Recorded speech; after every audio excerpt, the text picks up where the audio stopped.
You want to know why Disney doesn't understand Star Wars? Because at its core, Star Wars isn't about spaceships. It's not about X-Wings or lightsabers or how cool Darth Vader looks. Star Wars is a spiritual story. It always was, and it always will be.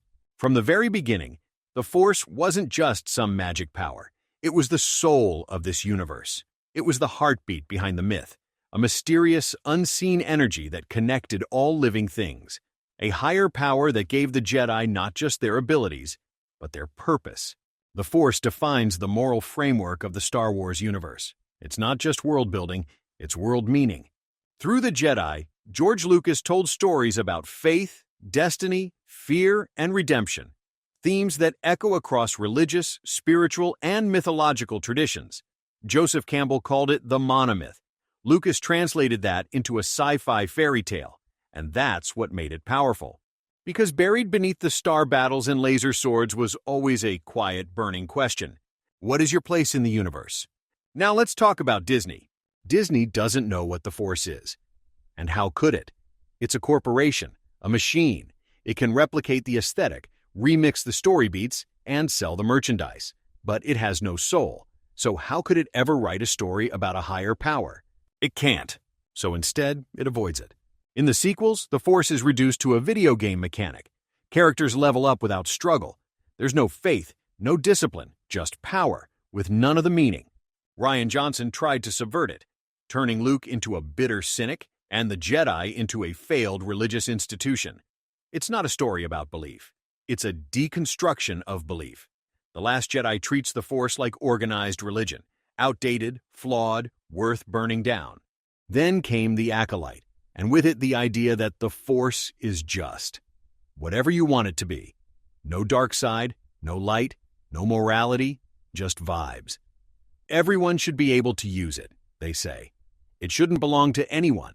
But that's not the Force. That's relativism. That's the corporate version of spirituality. Something that offends no one, challenges no one, and means nothing. And then there's Andor. A well-made show, yes, but one that tries to surgically remove the Force altogether. It focuses on politics, injustice, rebellion, but not faith, not destiny, not the thing that makes Star Wars more than just another sci-fi dystopia. Without the Force, there are no Jedi. Without the Force, there is no myth. There is no destiny. There is no hope.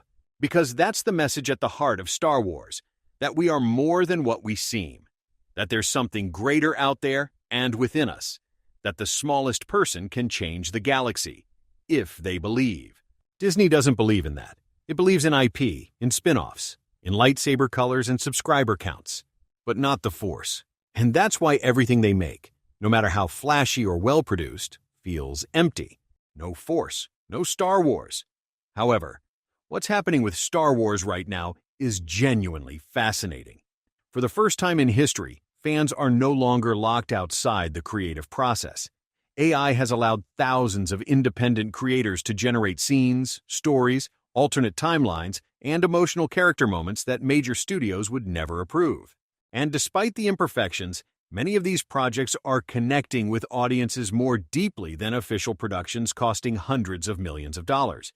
That should say something, because Disney has more direct access to audience feedback than any entertainment company in history. They can track engagement in real time, comments, ratings, replayed scenes, audience retention, social media reactions, everything. They know exactly what audiences emotionally respond to, and yet emotionally satisfying storytelling still feels almost impossible. Why? Because information is not the same thing as creative freedom. Modern franchise storytelling exists inside layers of corporate restrictions, brand protection, diversity quotas, shareholder expectations, and franchise management. So even when fans clearly communicate what they want, those ideas still have to pass through a corporate framework before they ever become stories. And ultimately, the framework itself becomes the priority. That's why these independent AI creators feel different. They are not asking, what is safest for the brand? What they are asking, what would be cool? The original Star Wars resonated because it believed in something. The Force was not vague, interchangeable magic. It was a spiritual structure woven into the universe itself. It represented discipline, faith, humility, sacrifice, balance, George Lucas built Star Wars into a myth, but mythology becomes difficult to maintain inside modern corporate systems because a myth makes definitive claims while corporations prioritize optics.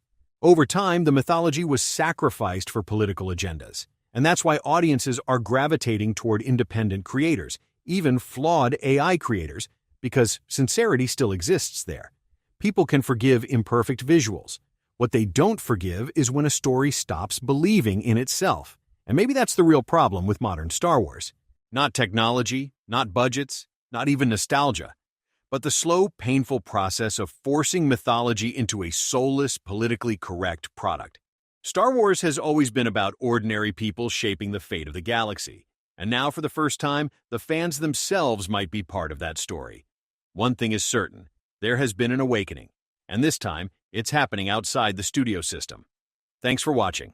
If you enjoyed the video, be sure to like, subscribe, and join us for more deep dives into the worlds we love. And until next time, may the Force be with you. Always.